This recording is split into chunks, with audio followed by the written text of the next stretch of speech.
Hello, everybody. Welcome to the Radical Candor podcast / stream. I am here with Ryan from Google, and Ryan and I and his team and the Radical Candor team have been collaborating to build a portrait, what's called a portrait of me. I am the first. So Ryan, tell folks what was on your mind when you launched this project, which it's been so much fun to work with you and your team. Well, thanks for being an amazing partner. Ryan, tell folks about you. Sure. So I'm Ryan Germick, been at Google for 500 years and have lived many lives. But the through line is humanizing technology, whether it was with the Google Doodles or the Google Assistant and now in Google Labs, finding ways to take my art school education, my liberal arts education, and apply it in the world of technology. How do you take this awesome power of large language models and voice technology, even some of the cool imagery things you can do with generative AI, and bring voice to people and have an opportunity to surface the expertise of folks like you, Kim, and who better to build the future with and co-create with than someone whose call to fame and expertise is giving great feedback. Well, this is what gets birthed at the intersection of art, Slavic literature, and technology. That's right. And hopefully giving you more time to write more Slavic literature somewhere in there. Yeah, exactly. In fact, rather than explaining, let's show, don't tell. So why don't you ask me a question? Okay. Some kind of management dilemma or communication dilemma you have. Ask me a question and I'll answer it. And then we can have the portrait so that people can understand what the portrait is rather than trying to explain it abstractly. We'll do some stunt demoing. Yeah. All right, I'm going to have a hard one. How do I give feedback to someone who's underperforming, but whom I think has great potential? Yeah. This is what I call the look yourself in the mirror quadrant of management, because very often when someone is underperforming, but you believe they have great potential, maybe the problem is something they're doing wrong, but also maybe the problem is something you've done wrong. Like maybe you've put them in the wrong job. Maybe you have not made the expectations clear enough, whatever. So I think going into this conversation with a good deal of humility, saying, I believe in your potential, but being, so that's like the care personally part, but also being really, really clear about exactly what they're doing wrong and saying, you can succeed in this job and I'm here to help you. It's my job to help you succeed in this job. Part of helping you succeed, you can't do right if you don't know what you're doing wrong. So that's the real Kim Scott answer. Let's see what the portrait says. All right, I'm going to pull up By the way, while you're pulling it up, I will say that one of the things I love about the portrait is that real Kim Scott tends to be a little bit long-winded and the portrait is pretty snappy. So let's see what it says. And maybe you'll have to ask the portrait a couple of follow-up questions. We'll see. How do you give feedback to someone who's underperforming, but you think has great potential? That's a classic situation. You want to help them realize that potential, right? The key is to focus on specific behaviors and express your confidence in their ability to improve.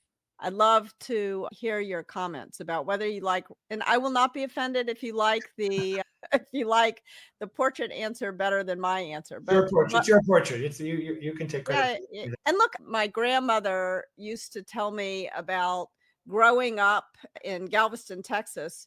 And they would have a race between the horse-drawn fire extinguisher and the fire truck, the new mechanized fire truck. Of course, everyone would cheer on the horse-drawn, but of course, the mechanized was able to be faster.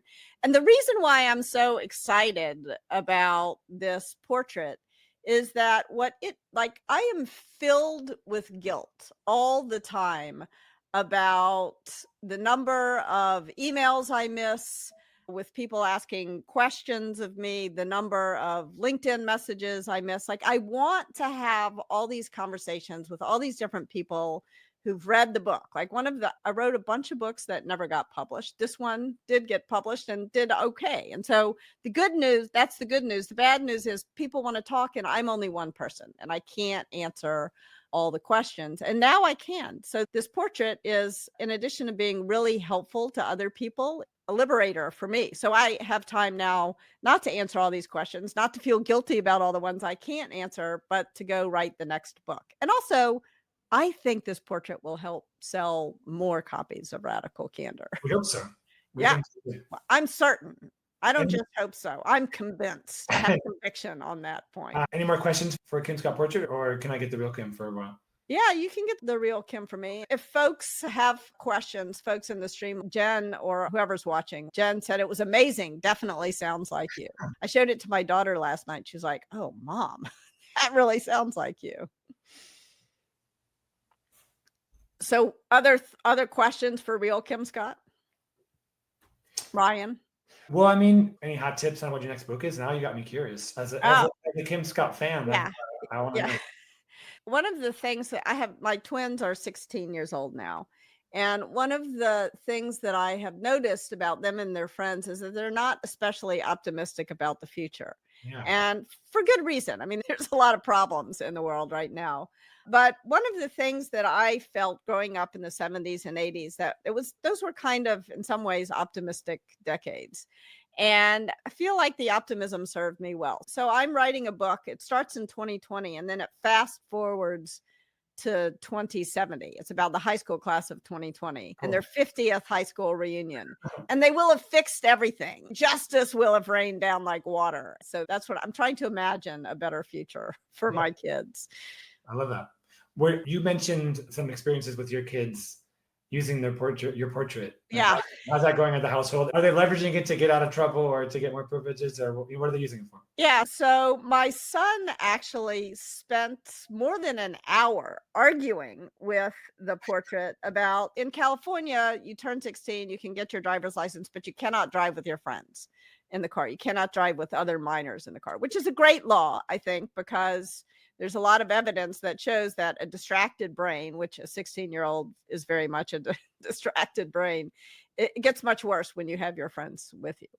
And so great law, I support the law, but it's frustrating for them. You know, they have this sort of partial freedom and they have a taste of freedom, but not actual. So he spent a full hour arguing with my portrait about why he should be allowed to drive with his friends.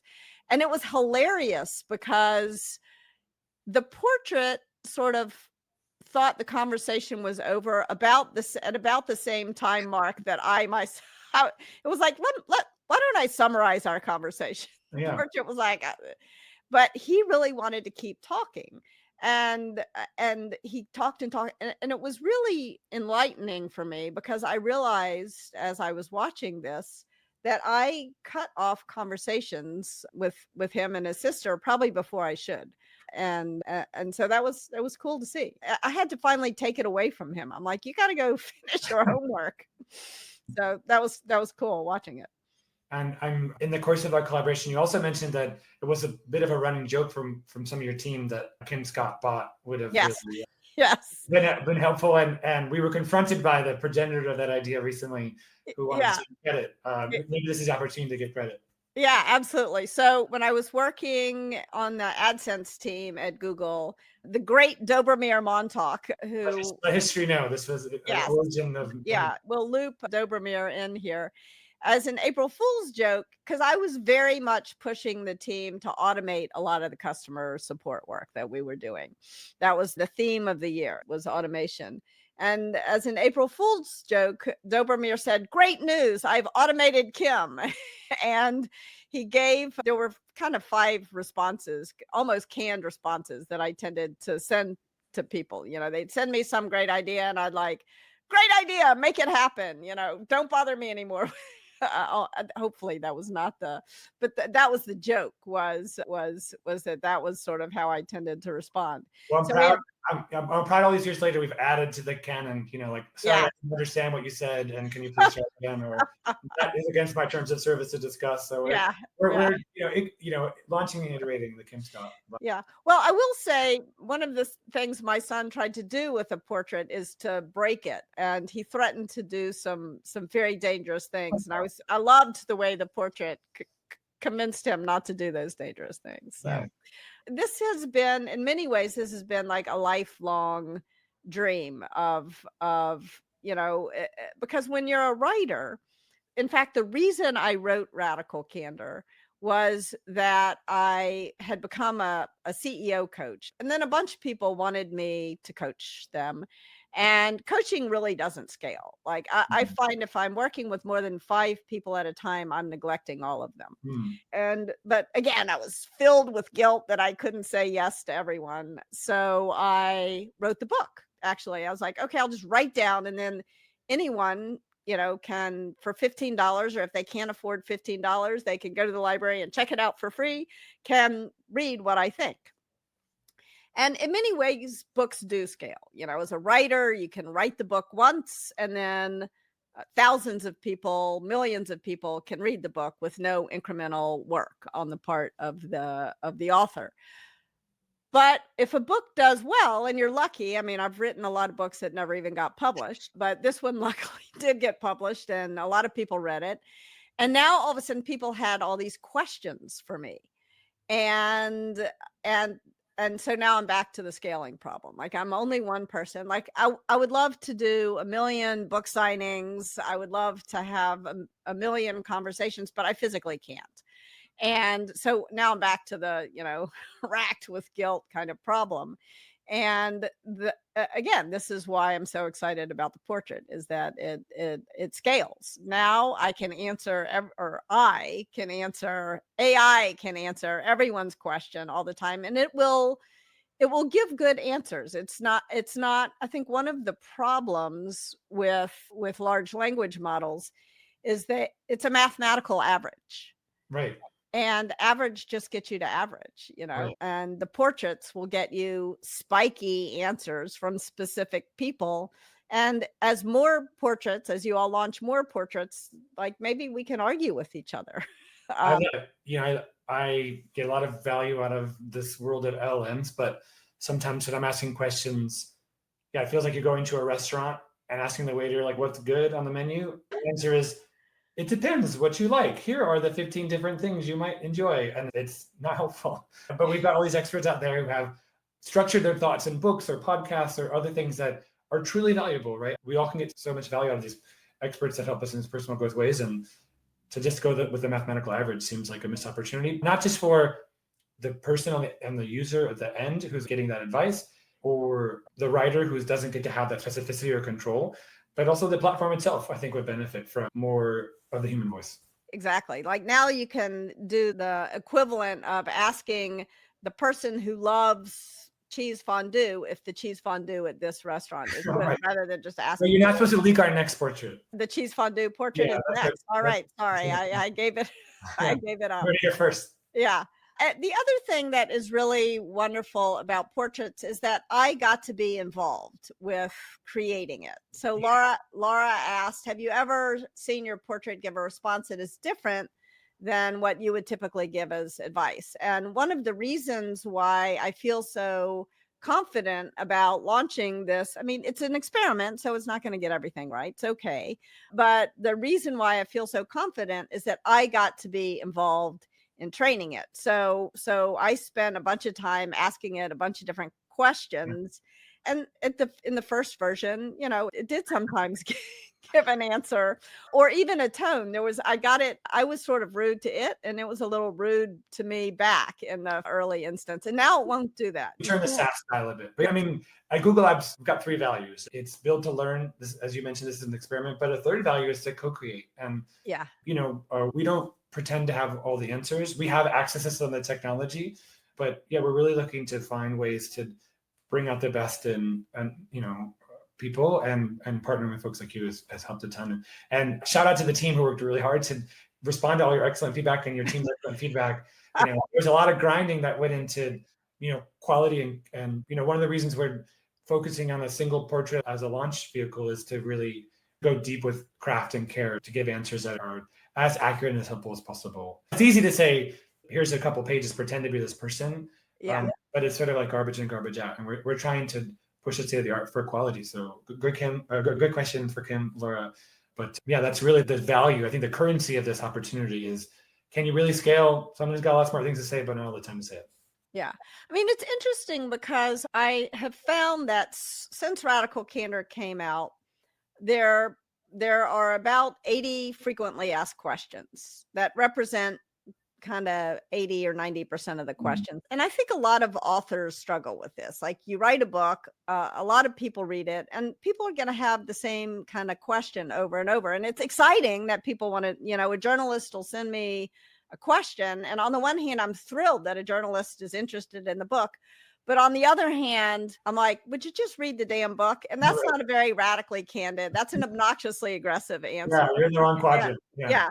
I mean, I'm human and sometimes I get impatient and luckily not only is the portrait available 24/7, it has, unlike me, infinite patience. Right. And it doesn't mind answering the same question over and over and over again. And that liberates me to go write the next book. So love that about what you all built with me. And I love that I Yeah, got to be yeah. included in the process. We're looking for cheese fondue experts. So if there's anyone in the audience, Yeah.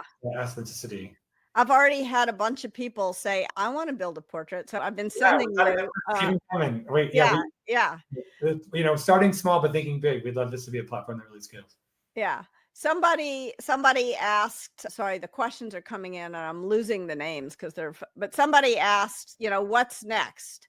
But one of my dreams for this, you heard it first here, is to get several portraits kind of having what I call a Rogerian argument. In other words, not an obnoxiously, like one of the things the portraits could do is teach people how to disagree productively. Mhm. And so I would love to have my portrait have a disagreement with somebody else who has a different view of management maybe than I do. And I think that would not only would it help people flesh the ideas out, it would also teach people how to disagree productively. Yeah. Performative dialogue out there. Yeah. Essential. Yeah. In my novel, the hero of the novel, the heroine of the novel does, Miranda Bailey is her name. It is that, no, Miranda Morales. I changed her. Miranda Bailey is from Grey's Anatomy. Crossover. Miranda Morales, one of the things that she does is she builds sort of personality extender that will help people online learn how to not bully and be obnoxious with each other, but to discuss things. So maybe the novel is going to come out in this. I love that. And another thing that people have asked about here and also on LinkedIn and other places is when this will be available in other languages and in other countries. So maybe you can talk. Part of the process is to launch and iterate, and this is our first crack of the experiment. More international availability is top of our list. Please keep the feedback coming. We'd love to respond to suggestions and feedback. But more languages, potentiality, availability, more features, more portraits. We've got a long list of wonderful things in store. Yeah. Another thing that I have really loved about doing this with you and your team are the ways that users, like you all do really good user testing, and the way that various users have interacted with the portrait. One of my favorite stories, but I wonder what one of your favorite stories is, Ryan, was a mother who had to have a conversation with her child's school about a special program they needed to put in place for her child. And she was understandably dreading this conversation because you're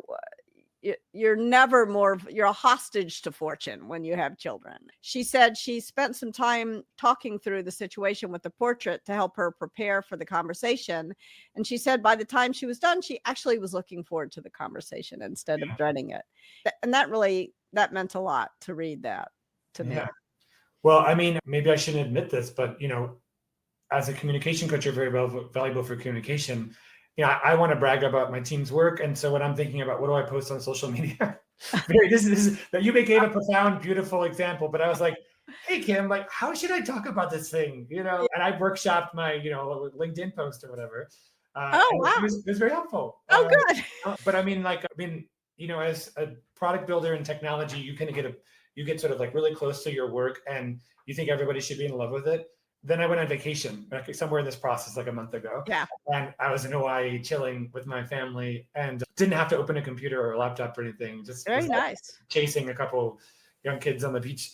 And I asked myself at a moment, like, what? I don't have a review this week. I don't have to work on some design this week, but I still use this thing. And I had it on my phone. And lo and behold, there were moments where I was like, even like domestic disputes or whatever, how should I approach this? And having that supportive companion helped me workshop some things, and also the context that it kept from our previous conversations was extremely helpful. I find one of the greatest values of this thing is, of course, there are specific work things that you're just like, hey, I want to have a difficult conversation with my boss or my report, or how can I be a better manager? But also just like, I've got a thing to bounce off of somebody. And the value that I see is what I call like from rambling to reflection. As you know, as I'm exhibiting right now, I love to ramble. You're And not rambling. It's very good. but then having a infinitely patient listener who can then leverage the power of LLMs, but through the filter of understanding of your particular framework of communication and empathy, bring back to me something that's more structured and truly helpful. And so I think that's like a rinse and repeat thing that, if there's any magic here, that's the magic for me. I love that. My husband, who also worked at Google for even more years than I did, and I were taking a walk yesterday, and we were talking about the product, and we were also talking about the collaboration with you and your team and how much fun it's been. And he said to me, one of the things that I really miss about working at Google is having a big number of really supportive, compassionate, kind, but super sort of let's go make shit happen, get shit done kind of colleagues. That combination is exciting and it's fun. And I feel like in building these portraits, you're going to give that experience to everyone in the world. If you can have a group of people, everybody can build their own sort of personal board of directors. Like, who are the people I want to get advice from? Who are the people I want to challenge me, but also in a supportive, kind, exciting way? So I'm really thrilled about what you all are putting out into the world, and super excited to be the first one. Yeah. Well, I mean, there's a reason I've been at Google all these years. I think I Yeah. said 500 in the beginning. It's been closer to 19. It's a long time.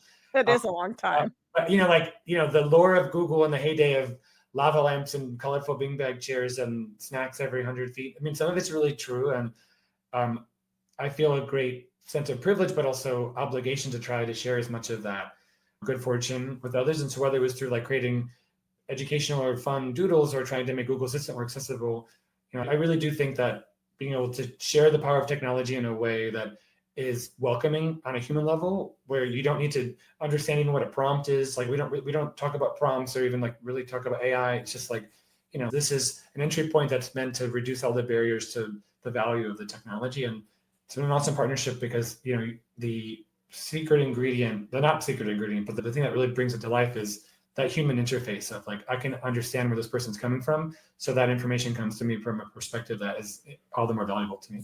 Yeah. I mean, part of the reason why I decided to join Google back in 2004, which is around the same time you. Yeah, I was a couple of years later, not for a short while. But it was one of the, like, if we go in the Wayback Machine, that like the world was different, the internet was different. And most companies were building these sites that kind of felt to me like I was the user, like a fly in a Venus flytrap. Right. They were sticky, and then I was going to get eaten up. And Google was doing the opposite. Google was measuring its success by how fast you got off the site, how fast Google was able to help you get where you really wanted to go instead of trapping you in their echo chamber. And I feel like in many ways, what you all are doing with AI is something similar. Like, you're not trying to force everyone to stay in your mathematical average. You're like, okay, we're going to work with creators and we're going to allow them to use AI to get their content to more. That's the vision for the experiment is, there's times where, that the baseline LLM is exactly what you need. But there are times when, there's no right answer and you want to go to a perspective that you can relate to, that you can understand or debate with or disagree with. And that's part of the beauty of being human. If we can bring some of that into the technology, I think that's a net positive. And I agree. Like, as I talk about all the time, I think there's an opportunity to consider what I maybe call characters, or some people might call them agents, but this idea of a human-like representation of information and perspective that can be applied all over the place. It reminds me of the new website or the new app. This idea that containing in an interface information, a brand, a point of view, services that can be understood by other people as person-like entity. That's sort of been an area of exploration for some time for me and many people on the team, and it's exciting to see it come to life.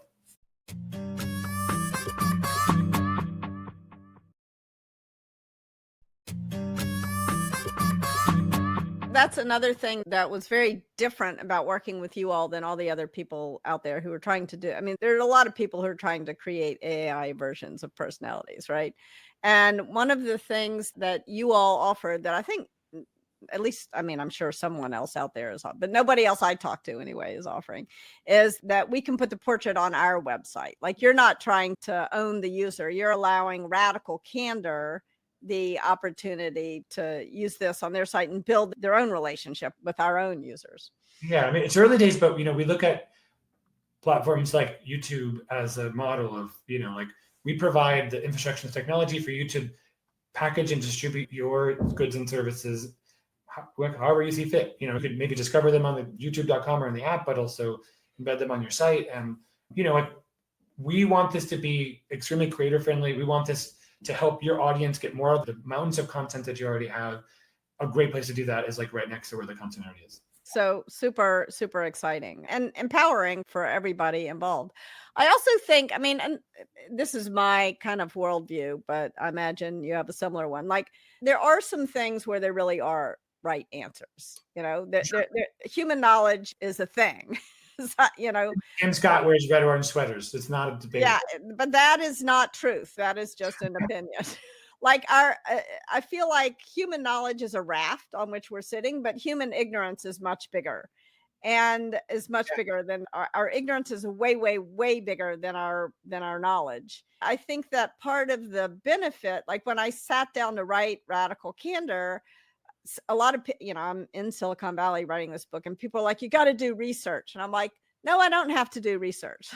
Like, in Ambiguities of Experience, James March says there's a few different paths to truth. One is through data and research, but another is through making sense of your own personal experience. And it can, maybe the research follows the insights that come from it. But that's why I think the humanities and the humanity that you're bringing to this is so important. But I might argue also that lived experience is a type of research. You've experienced, data in a way that has informed your hypothesis, has sharpened your hypothesis, and has had confirmations and disproven elements. Maybe it's not the typically packaged numerical, like quantifiable data, but it's really valuable. I mean, I'm at this kind of middle point in my career where I was talking to a designer on my team yesterday, if you're out there, Gia, hello, about it still surprises me, because I don't think of myself as some seasoned veteran, even though I've been around for a while. Like, I think of myself as still actively learning and curious and figuring it out. But there are clearly people in their, students or early in their career where things that are free to me are valuable to them. And it gives me a lot of gratification that, like, oh, no, that's not you. Have you considered it that way? Or maybe like it's this way. And just even offering a perspective, even if it's not empirically factual correct, just like, in my lived experience, when confronted with a situation like that, here's how I handled it, something that you might consider. And that's valuable to them. It's great, because it's like alchemy. It's like, it's nothing to me, it's gold to them. If you can scale that, it's just like making value where there was nothing before. That's a beautiful thing. Yeah, in addition to in their whole lives. But like, I think that one of the things for me about the first time I became a manager, it's so lonely. It's like an incredibly lonely job. And having a group of people who I could go to and say, I'm experiencing this thing, what should I do? And the best answers I ever got to those questions weren't do this thing, but here's what happened to me when I was in a similar situation. And maybe here's what I did wrong, don't do that. Or here's what I did right, do that. And so I tried to tell a bunch of those stories in Radical Candor in the book. And I hope, like, for me, one of the most meaningful moments of my whole career came when I met someone who had just become a manager, and they said, I was promoted to this job. I got no training on what it was or what it meant. I felt, ignorant and lonely, like that, like, and they said, when I got the book, I felt like I had a friend. That's amazing. And I, my eyes filled with tears. Like, it was really incredible. And one of the things that I found is that people maybe read the book and feel they have a friend, and then they're in the moment and they don't remember the page in the book to turn to. And I think that the portraits can really help solve that last mile problem. And personalized too, like, not available, always are personalized. So it could be like, well, here's how my situation is different, and having a back and forth about how to adapt that to your particular situation is really, really valuable. Also, in our observation of the opportunity space for this, oftentimes people just need someone to talk to, and having a sounding board, management's a great example because you're promoted because you were really good at a complicated thing. You were an expert in the numbers for the sales or the design complexity of some big app. But then when you get into management, it's not complex. It's multidimensional. Humans are actually, there's almost never a right answer, And so having that sounding board to navigate that complexity personalized to you at that moment, like by all means, everyone should read Radical Candor. Great book. We have my endorsement. You don't need it, but you got it. But yeah, in the moment where you're like, okay, 5 minutes, I gotta have this tough. Yeah, I can't read a whole book in the next 5 or minutes. flip to the page or Control F on the ebook or whatever. Like, I actually need to no, but like my boss never has time, and like I this is my one shot to make my pitch. Like, what's most important, and having that right then and there is awesome. I'm just again, grateful for your partnership because, not only is it wonderful for us, but also excited about the people who get to use it. Yeah. The other way that I have found that people are using it is sometimes they're not a manager, but they do have a manager. And it's not always so easy to build a relationship with someone. There are very few things more damaging to a real human relationship than a power imbalance. And I hope part of what Radical Candor and what the Kim Scott portrait will do is help level the playing field. It'll help folks remember, your boss is a person, your boss is a human. Yeah. Because there's a lot of bad bosses out there. We've all had, I'm sure everyone. At Google, I've never had a bad boss. I'll directly say that. Amazing. Perfect. Everybody was perfect there. But before you joined Google, you probably had. Yeah, before Google, disaster. Yeah. And so, but bad bosses are very rarely bad people. Yeah. Very rarely bad people. It's just that very few people, when they become a manager, get taught how to do the job. And so I hope that this will help people who are there are truly evil people. I don't want to be too Pollyannish about, but most people are not truly evil. So I hope that this book will help people who are struggling with a bad boss figure out what to do about it. And I hope it will help them feel a sense of agency, but also maybe extend a little bit of grace to that bad boss so that you can work the situation out. And I hope it'll teach people who do become managers how to do the job a little bit better, because bad managers really do create an awful lot of misery in the world. I want to thank you very specifically because not my boss, but a very senior stakeholder to me in the project, at one point in a larger team meeting, had talked about how they were going to have a difficult conversation with someone on their team, and they used the Kim Scott portrait to help them. And me and another person, Pavan and Pia, we both worked together on this. Shout out to Pavan. We're like, was he talking about one of us? Even in our immediate, circle, we're pretty sure that all our managers are amazing. But I think they're using the tool themselves to, better have a sounding board, better to, kind of work through difficult conversations and have that reflection of your expertise to navigate the messiness of human communication. Yeah, and frankly, I've used it in the same way too. Like, even though it's my advice, it's hard for me to take. It's easy for me to say, be radically candid. Believe me, every day there's a moment in which I hesitate. I am tempted to be ruinously empathetic and say nothing, or I'm mad, and so I say something maybe not in the nicest possible way. Sure. And sometimes I turn to my own portrait to give me advice for situations, to remind me to take, because this is hard. This stuff, we are really trained since we're learned to speak, not to say what we really think, because we might say it in a bad way. And then we go from bad to worse. I think that's my overall hope for the portrait is that it will, I think the vast majority of people tend towards what I call ruinous empathy, where you're not saying the thing because you don't want to hurt the person's feelings or you don't want to offend them, even though it would be better off for them in the long run if you said the thing. And I think if we can move the majority of people towards radical candor, to say the thing and to try to, they do care, so they're probably going to say it in a kind way. Yeah. Then we undo the advantages that people who tend to be obnoxiously aggressive, that obnoxious aggression, But the self-promoter, scary people can get ahead. Yeah. if the majority of people are being ruinously empathetic, that leaves room for obnoxious aggression. It makes it easier to get away with obnoxious aggression. Right. And I hope we can teach people how to engage with each other in a way that is more productive, but also kinder. So in your novel in 2050, where's portraits? What product placement can we get, in this, future 25 years from now? I hope that people can use portraits to maybe pause. Some of the best career advice I ever got was, if it feels too good to hit send on that email, don't hit send. Mm. And I hope that if people can learn that, retweet that, or, whatever. Reacts. Yeah, Yeah. reacts. I don't know what to say. Hopefully in 2050, X will be gone, and it will be replaced with a better social media platform. But before you amplify something or before you respond to something, if your answer feels too good, that probably means it's too mean. And so pause and think about a different way to say it, a different way to engage with people. So now humanoid robots. I was trying to lead you into humanoid robots, but No. I think that, well, some of the feedback I got about the portrait, because the subtitle of Radical Candor is "Be a kick-ass boss without losing your humanity." And somebody said, "I have to ask, have you lost your humanity?"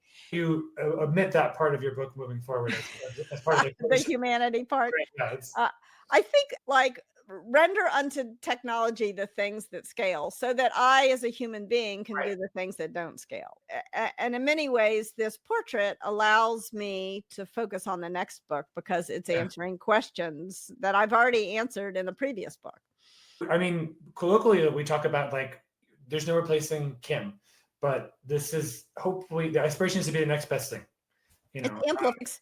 So in my novel, what the product that they build is called are personality extenders. Yeah, there you go. And so I view this as my hair can be even longer. It's a personality extender. I still have my real hair, but it's a personality extender. I think we're almost at time, but Jen has said that at some point in our career, we do encounter someone difficult to work or communicate with.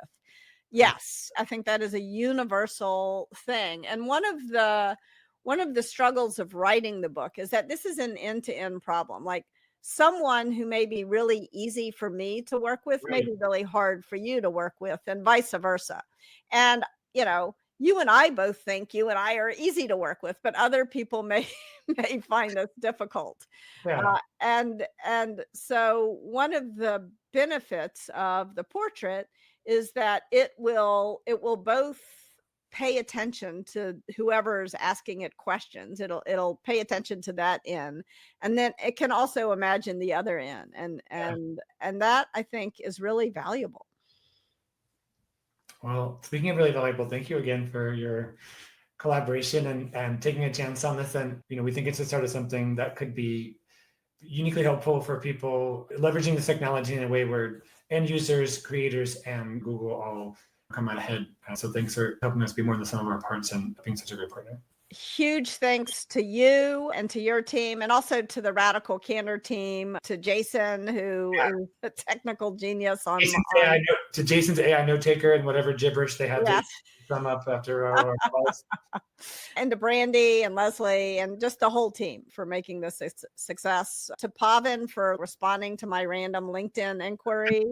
I did a little LinkedIn stalking to get involved. By the way, for other people who want to build a portrait of them, how should they reach out to you? So on the actual site, portraits, Google labs.google.com/portraits, there is a link and a form where you can fill out your interest. As I mentioned, starting humbly but thinking big, we'd love to scale this out. And so if you go to the site, you'll be able to find the form on the homepage to submit your information.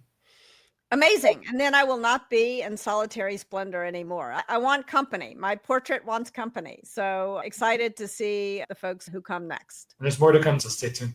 Awesome. Thanks so much, Ryan. Really enjoyed the conversation and love working with you and the team. Likewise. Take care. The Radical Candor podcast is based on the book Radical Candor, Be a Kick-Ass Boss Without Losing Your Humanity by Kim Scott. Episodes are written and produced by Brandy Neal with script editing by me, Amy Sandler. The show features Radical Candor co-founders Kim Scott and Jason Rosoff and is hosted by me, still Amy Sandler. Nick Carissimi is our audio engineer. The Radical Candor podcast theme music was composed by Cliff Goldmacher. Follow us on LinkedIn, Radical Candor the Company, and visit us at radicalcandor.com.